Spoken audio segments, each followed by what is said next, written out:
My daughters told me I wasn't their real father, so I stopped acting like one, but they didn't expect the consequences. I, 52M, worked my ass off as an accountant for a small firm for 27 years. When my daughters were teens, I took on extra evening bookkeeping gigs, weekend tax prep sessions, and every overtime hour available. Not glamorous, but it paid for Rachel, 27F, and Jessica, 24F, to have everything. Looking back, maybe I overdid it. Private tutors, brand new cars at 16, study abroad programs, full college tuition at prestigious schools. I remember eating ramen for months, so Rachel could have that semester in Florence she wanted for her art history degree. Their mom, Deborah, left when Jessica was 3, said she felt trapped and needed to find herself. Found herself real quick in the arms of her tennis instructor, but whatever. The divorce gave me primary custody with standard visitation. Best thing that ever happened to me. Fast forward to last March. Deborah announces she's engaged to Bradley Harrison, some hotshot investment banker. Girls were thrilled. Suddenly they're spending weekends at his mansion, coming home with designer bags, talking about his boat and vacation properties. Fine. As long as they're happy. Then came October. I spent 2 days preparing Sunday dinner, their favorites from scratch. Turkey was in the oven, table set with the good china I inherited from Mom when they arrived. Late. In Bradley's Mercedes, both wearing matching Cartier bracelets. "Dad, we need to talk before dinner," Rachel said, not even taking off her coat. "What's up?" Jessica took a deep breath. "We're spending Christmas with Mom and Bradley in Vail. He's renting a chalet." "That's fine," I said, though it stung. "We can celebrate early. When works for you?" They exchanged looks. Rachel spoke. "Actually, we need to discuss some changes." "Changes?" "Bradley suggested, and we agree, that it's time to reevaluate our family dynamics," Jessica said. "He wants to adopt us as adults." I almost laughed. Adult adoption? That's unusual. "It happens more than you think," Rachel said coldly. "It'll simplify his estate planning." "Estate planning? What are you talking about?" Jessica pulled out her phone. "Dad, Mom finally told us the truth. You're not our biological father." The room tilted. What? She had an affair before the divorce. With her tennis coach, Marco. He's our real father. She never told you because she knew you'd fight for custody. That's absurd. We did DNA tests during the custody proceedings. Rachel shrugged. Mom says you faked them. It doesn't matter anymore. Bradley wants to make us official family, and we think it's best if we start transitioning away from this. She gestured around my modest house. They left without eating, without hugging me goodbye, without even acknowledging the dinner I'd made. I stood there, stunned, surrounded by their favorite foods growing cold. Update 1, 3 days later. Holy shit, this blew up. First, let me clarify. I am their biological father. The DNA tests from the divorce are in my safe deposit box. I checked them again today. 99.9% paternity for both girls. But here's where it gets interesting. I called my lawyer friend, Sarah Chen. She specializes in family law and suggested we send a formal letter requesting they cease making false paternity claims without proof. Their response came from Bradley's attorney. Our clients maintain their position and request you cooperate with the transition of parental rights. Meanwhile, Jessica posted on Instagram, sometimes growth means leaving toxic situations behind, even if it's family. #new beginnings. #chosen family. With a picture of her and Bradley at some charity gala. The comments were split between support and people calling her ungrateful. Then Bradley started texting me, "Just sign the papers, make this easy on everyone. You've had your time with them. I can provide opportunities you never could." I responded once, "Provide DNA evidence or stop contacting me." His response? "Don't embarrass yourself. Real men know when to step aside." But the real kicker? Deborah called yesterday. "Why are you making this difficult?" "Making what difficult? You lying about their paternity?" Bradley has connections. The girls could have amazing careers. Why can't you just let go? Because they're my daughters. God, you're so stubborn. Fine. Bradley knows people. Don't make us prove our point in court. I started digging after that call. Something felt off. Update 2, 1 week later. Remember that digging I mentioned? Well, jackpot. Bradley Harrison isn't the financial wizard he pretends to be. My accountant network came through. He's under investigation by the SEC for securities fraud. That mansion? Leased. The boat? Borrowed from a client who's now suing him. I also found out why he needs my daughters. He's been presenting himself as a family man to attract conservative investors. Having 2 accomplished adult daughters, Jessica works for a marketing firm, Rachel's in art curation, makes him look stable. The adoption isn't about estate planning, it's about image. But here's where I might be the AH. I didn't confront anyone. Instead, I 1. Canceled their cell phone plans, still in my name. 2. Removed them as authorized users on my credit cards. 3. Changed the Netflix password. Petty, I know. 4.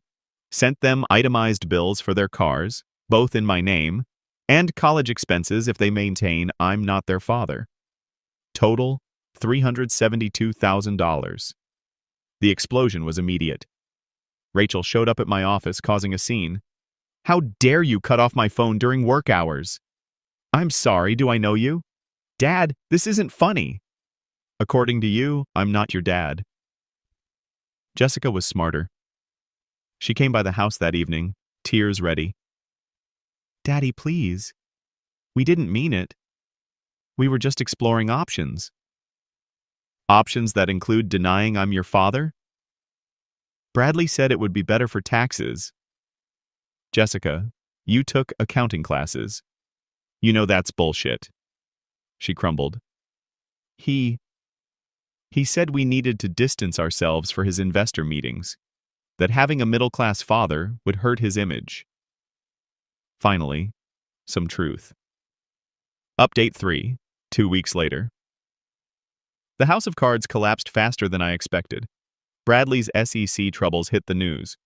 Turns out he wasn't just under investigation. They were building a case for a Ponzi scheme.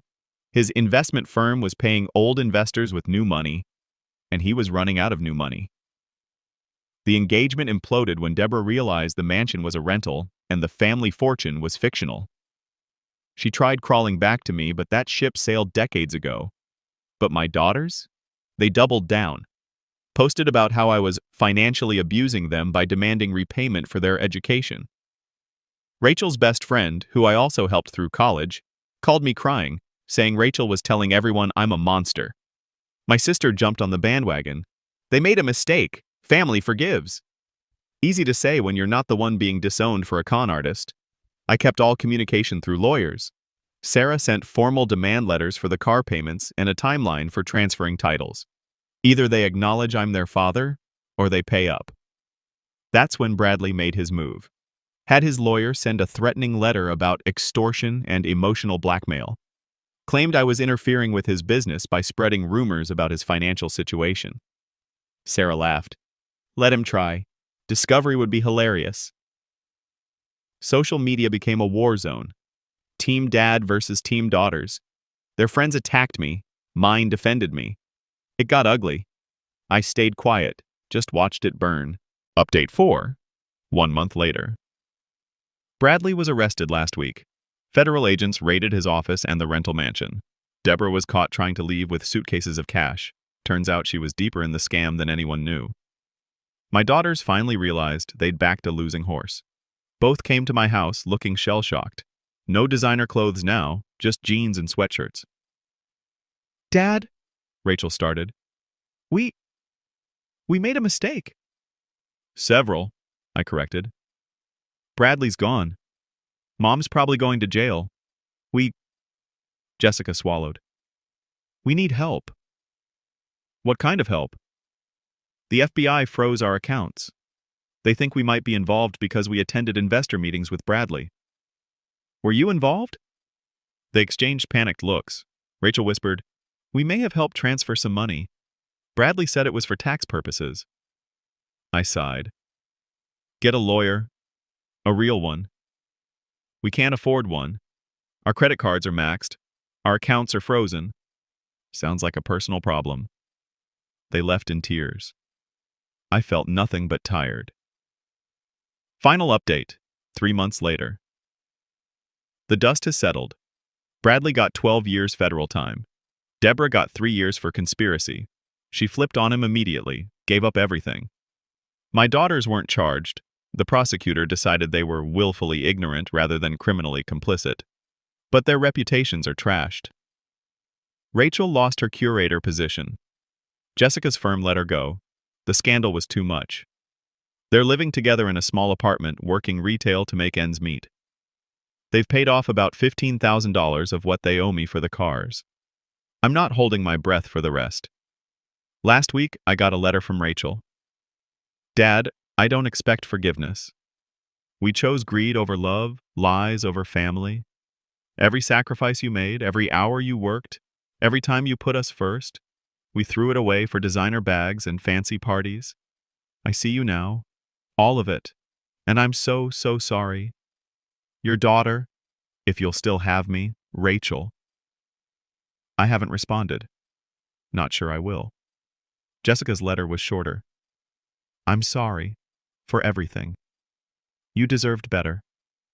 My sister still thinks I should forgive them." "They're your daughters." "Are they?" They seem pretty sure they weren't when Bradley's money was flowing. Me? I'm doing fine. Took a vacation for the first time in years. Started dating again. Sarah's sister, actually. She's nice. Works as a librarian. No drama. Works good. Got a promotion to senior accountant. Turns out when you're not constantly stressed about your kids, you perform better. Do I miss them? Every damn day. But I miss who I thought they were, not who they showed themselves to be. Will I forgive them someday? Maybe. But trust? That's earned, not given. And they've got a long way to go. The hardest lesson? Love shouldn't be conditional, but respect absolutely is. Thanks for following my story. It helped to share it. Now if you'll excuse me, I have a life to live. Edit. To answer common questions. 1. Yes, the DNA tests are real and from the original custody case. 2. No, I'm not financing their legal troubles. 3. Yes, they're both trying to rebuild their careers. 4. No, I don't regret cutting them off. 5. Yes, I saved all the receipts. All of them. Remember, when someone shows you who they are, believe them the first time.